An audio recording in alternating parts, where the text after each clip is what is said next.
Hi there. If you are an employer, if your business is an employer and you employ people within the DMV area, that's DC, Maryland, and Virginia, the tri-state area in which I practice, or if you hire people who are working remotely or hybrid and live in those states, the third state now to join the other two states in enacting a wage transparency law has gone into effect. So, what this means is that Maryland, DC, and Virginia all have wage transparency laws. I'm Katherine Taylor, the lawyer for business owners, and I'm going to explain to you what that means.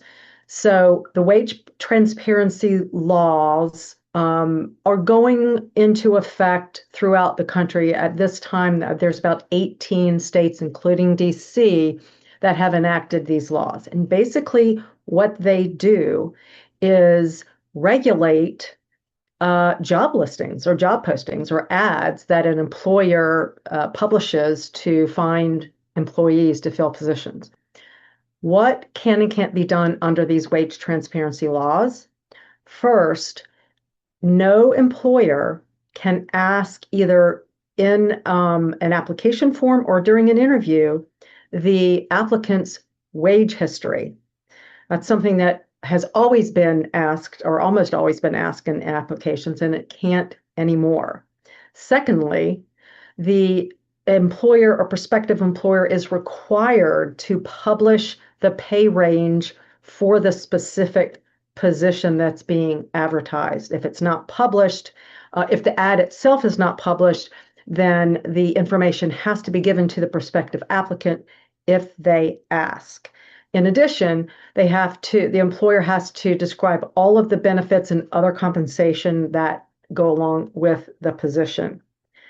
And then, most importantly, the ads themselves all of the ads have to comply, the applications have to comply, and interviewers, when conducting interviews, have to understand what they're required to provide to a prospective employee.